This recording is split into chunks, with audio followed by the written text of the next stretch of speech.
It has come to my notice that from next year, CSC students are going to be writing exams. They are hoping to get smart students. They don't just want to get just anyhow kind of students. Now they are more interested in people who are actually serious with their education. If you need to write exam, or if you can just right now prepare for language proficiency, prepare for like HSK, and maybe you won't have to stress you about you need to write exam. So guys, think about this also, okay? So those of you that are applying for masters, PhD, I don't know about undergraduate, whether you need a supervisor, but those of you applying for masters, PhD, right now that they're saying that you need to write exam for next year, you can use this opportunity to get a supervisor, get familiar with your supervisor, and maybe he can even tell you some of the things that were likely to come out or what they might likely want to do. Because at the end of the day, it's still the university that might want to give this exam. It's still your supervisor that might want to give this exam. So when you prepare yourself with your supervisor, it will be really, really helpful. I'm sick of all these thoughts that are stuck in my head. I'm sick of wishing I could just forgive and forget. I'm sick of all these thoughts that are stuck in my mind, my mind, my mind. Hello everyone, welcome back again to my channel. If this is the first time that you're joining or you're seeing my face, welcome to the family. I'm going to be talking about the recent discovery. So for those of you that don't know, it has come to my notice that from next year, CSC students are going to be writing exams. I know this is not something that a lot of people like. Of course, a lot of people would prefer the easier route, which is just to apply. Yes, for type A scholarship, you need to actually write the exam, but for type B, it wasn't actually compulsory. So right now that they're actually making it a little bit compulsory, a lot of people are not happy about this. So that's what I'm going to be talking about in this video. So the first thing you need to understand is that you need to actually study. There's going to be a lot of studying for those of you that are going to be coming in next year, because they're going to be giving the exams based on your own major. Let's say, for example, you're a science student, then maybe they'll be giving an exam in physics, chemistry, something that is related to like science. And those of you that are doing like art, they'll be giving you like exam related to art. So this is just something that you just need to like prepare your mind for. And it's not something that you need to be scared about, because I know that they would obviously don't want you to fail, obviously, so you don't have to be scared about this. The next thing that I think that you also need to also prepare yourself is your syllabus, because for them to be thinking about setting all these exams before you can actually start the scholarship, or before they can give you the scholarship, is probably because they are hoping to get smart students. They don't just want to get just anyhow kind of students. Now they are more interested in people who are actually serious with their education. There are some undergraduate courses that even when you get CSC Scholarship and you come to the school, some school, they will still tell you that it's just for 1 year, and then they still need to check you. They still need to see your result. If your result is okay, then you can actually continue with the scholarship. That didn't happen for me, but I heard that some students, even when they got the scholarship for 1 year, they are also going to like review that result. The reason why I feel like a lot of school used to do this is because sometimes some students are not actually serious. In their mind, they're like, oh yeah, I've already gotten the scholarship, and they don't try to see if they can actually get good grades. So I feel like some universities, they'll be like, no, they still need to check you that you are in the right path. This is something you should also consider while you are doing your application. Consider being serious. Also need to think about the language proficiency. Yes, they are saying you need to write exams before they can give you the HSK or the scholarship, but you need to understand that they will also be looking at those who are actually good in language. Maybe they would even say that, okay, those people who have HSK4 or HSK3 or any of the HSKs that is needed, sometimes they will even say, okay, those people with this, they don't need to actually write this exam. So you should also think about this while you're doing your application. If you need to write exam, or if you can just right now prepare for language proficiency, prepare for like HSK, and maybe you won't have to stress you about you need to write exam. So guys, think about this also, okay? There are so many online resources that would really guide you. For those of you that are scared, you probably don't know how the exam might be, because I know a lot of people who messaged me and they said they were not able to prepare their document this year. So they are hoping by next year they'll prepare their document and submit their document. And I want to tell you that this does not mean you have to be scared because there's going to be exam. But you can just try to get any online resources in your major that you can just try to study. And because obviously the exam might be online, so it's not going to be hard. It's something that you can do online. And maybe it could even be an interview exam, normal interview. The truth is, yes, the rule goes for all university that they're going to be giving exams before they give you scholarship. The university are going to be the ones to conduct this exam. But there are some universities, they might be like, they don't want to give exam. They might be like, they just want to do interview, or they'll give you like paper kind of exam, and then you go yourself and answer it. So this is just relatively depending on the university. Also, you need to understand that now that it seems like it's going to be more competitive, you also need to think about applying on time. For those of you that are not always good at applying on time, now is the time for you to understand that December is the opening date for this scholarship. So try your best to apply on time. Try your best around this time to prepare all your documents and try to apply on time, because now that they are giving an exam and it's not competitive, it will be in your favor if you apply on time. It will be like, oh, first come, first serve. It will be in your favor than when you waste so much time and then you may not even get the opportunity at all. So try as much as possible right now to start preparing yourself for this. Some of you already have like a supervisor. So this is the best time for you to even start reaching out to your supervisor, start reaching out to your school, the school of your choice, start messaging them, ask them what you need, and you're hoping to apply for the CSC scholarship.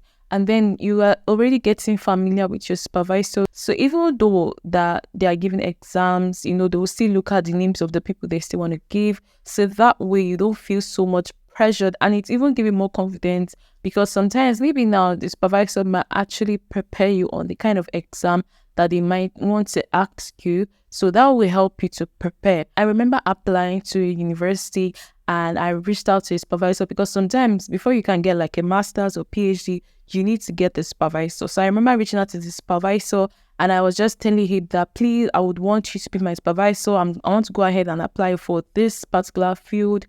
And the supervisor was so helpful. He was even telling me that, this is a competition. It's very, very competitive. So do this. Try to prepare a proposal. Try to prepare a research proposal. Make sure it's in line of a published paper. He was trying to guide me because he knew how competitive it was. Also, he knew what they needed. So now, because I was going through him, it was easy for me to prepare myself. So those of you that are applying for masters, PhD, I don't know about undergraduate, whether you need a supervisor, but those of you applying for masters, PhD, right now that they're saying that you need to write exam for next year, you can use this opportunity to get a supervisor, get familiar with your supervisor, and maybe he can even tell you some of the things that were likely to come out or what they might likely want to do. Because at the end of the day, it's still the university that might want to give this exam. It's still your supervisor that might want to give this exam. So when you prepare yourself with your supervisor, it will be really, really helpful. Like I said,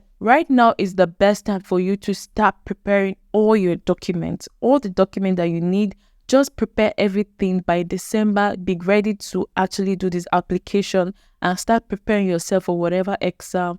It's possible that, yes, they said there's going to be exam, but it's also very possible that there might not be any exam next year. Maybe by next year, they might decide to change their policy. Maybe by next year, they might decide to even take more students, because to be honest, every year so far for the past 2 years, the amount of students they have been taking have been so little. And I've been asking myself, why? But I've been trying my best to prepare a lot of people, because I understand what is happening right now, because I'm currently working with a company who helps a lot of people to get a scholarship. Which remind me, if this is something you want, right now, school scholarship and provincial scholarship are available. So if this is something you want, you can always reach out to me. I will help you to get it, okay? Now is also the best time for you to start preparing yourself for different exam technique. For me, When I applied for the CSC scholarship, I went through the type A route, and that was the bilateral route, which is like an agreement between China and my country.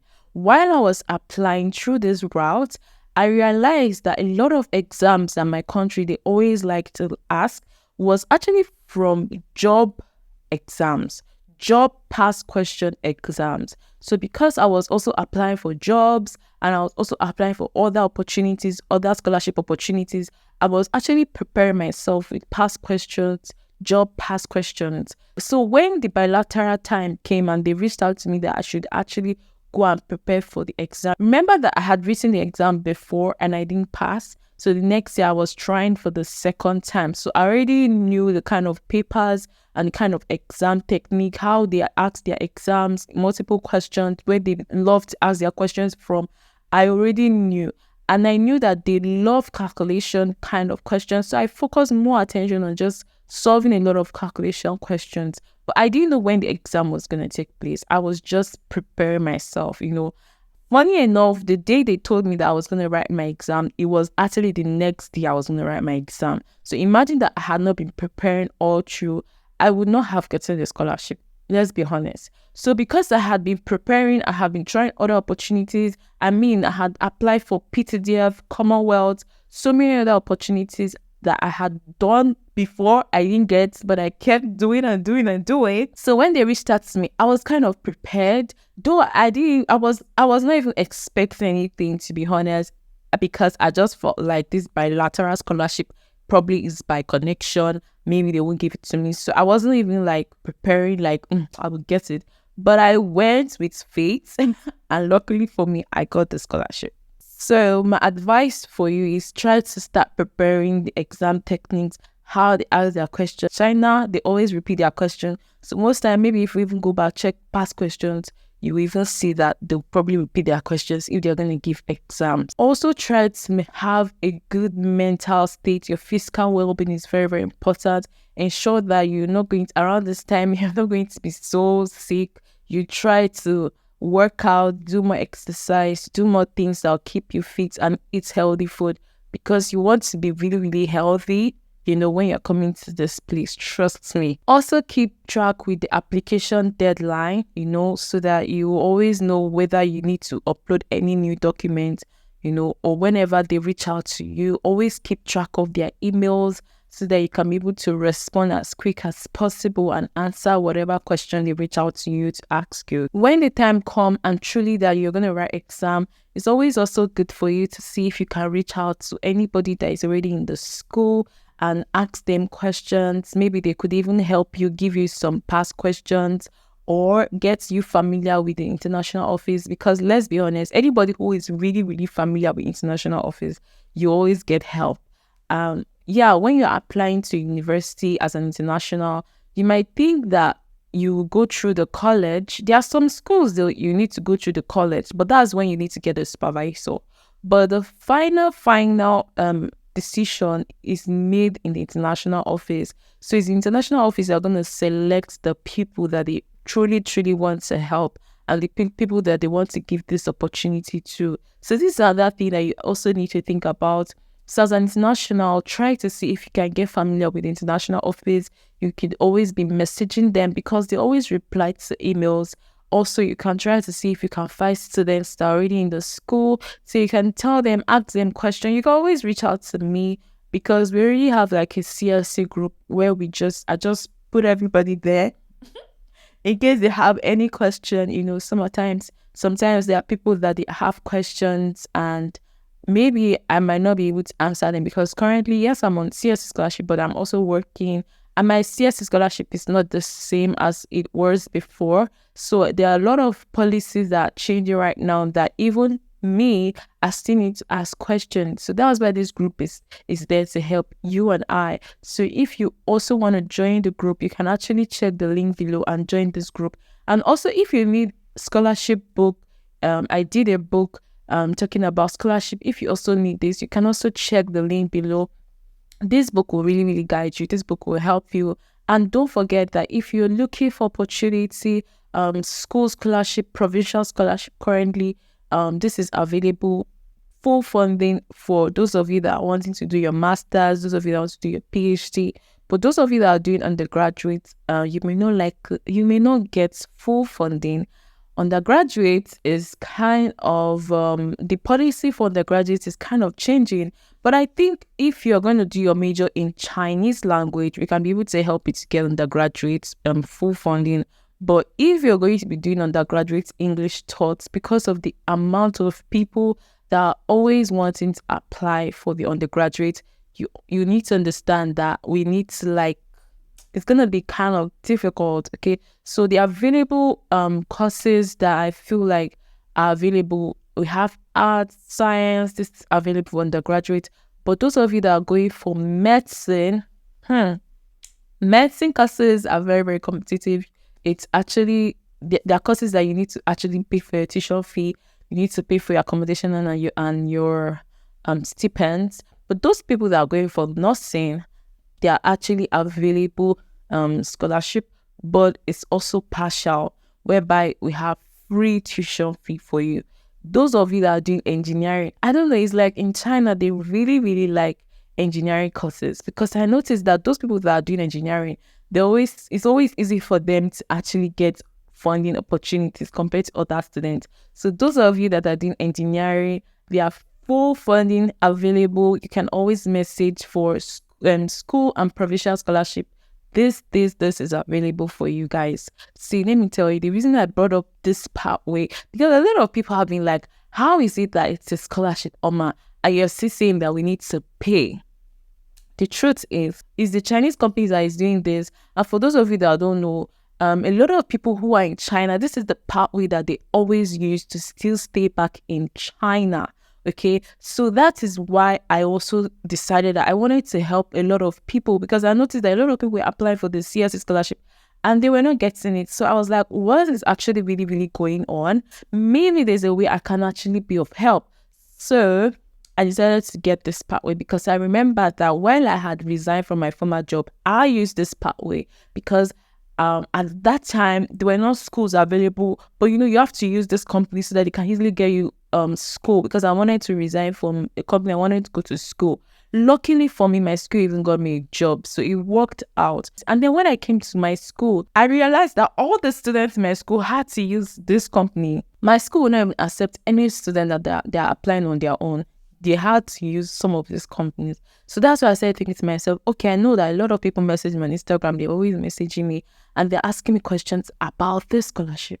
And they've been complaining that they've been trying themselves to apply and they've not been able to get it. So if I know this pathway, or I know this way I can help people to get it by just teaching them what to do, what not to do, why don't I do it?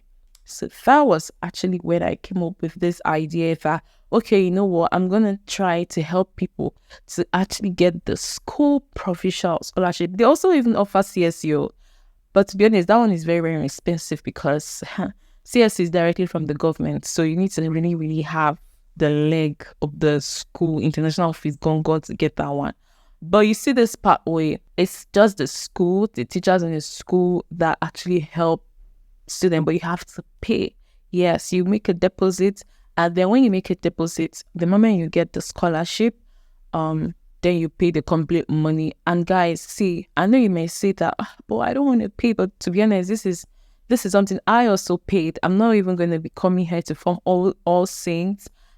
First CSC scholarship, it was free. I came with Nigeria. But the second one, because I had gotten admission before, I got admission when I graduated, and I also got a job when I graduated. But I went for the job. I didn't go for the admission. That one was free. I didn't pay. I applied myself and I got, So I went for the job, but the job didn't work out. The second job I went for didn't work out. It was then that I had to pay, because I needed my visa. I did not know if I could trust the company, whether they were going to cut my visa immediately. I needed to get a new visa. So that was when I paid the third attempt of getting admission in China. That was when I paid. And I don't have any regrets right now, because right now I'm so free, literally working. My school got me this job that I go out to teach. Some of you probably would have watched the vlog. You will see that I go out to teach, and sometimes I'll teach 3 times in in a day, but it's a part-time job because obviously I'm a student. I'm not supposed to work like full-time. And obviously the pay is not going to be the same with if they are paying you when you're working like full-time. But it's still very okay for me because I have a lot of other businesses that I'm doing. I have I'm selling stuff from China. I also have this YouTube that I do, and also helping people get CSC scholarship. Those people who are not able to get themselves, I also have that I'm doing, and also I'm teaching. So for me, it's like okay for me. And so yeah, this is something that I always want to tell you guys about. So if in case you're interested, you can always send me a DM at official_Oma on Instagram, and I will guide you, tell you what you need to do for you to get this scholarship. Okay, so guys, we've come to the end of this video. I hope you enjoyed this video. There's nothing to be scared about. I remember like posting the video about this, about the exam, and it brought a lot of tension. A lot of people were kind of scared. Yes, that's the truth. A lot of people were scared, but I'm doing this video because I don't want you to be scared. I don't want you to feel like because you have to write an exam, you need to be like, oh my God, feel like pass. Don't worry, I will even guide you when the time comes, because I will also be able to know the exams because of the people that have written, and I'll also come here to talk about it for you guys. So please do well to subscribe, like this video. I'll see you guys in my next video. Bye for now.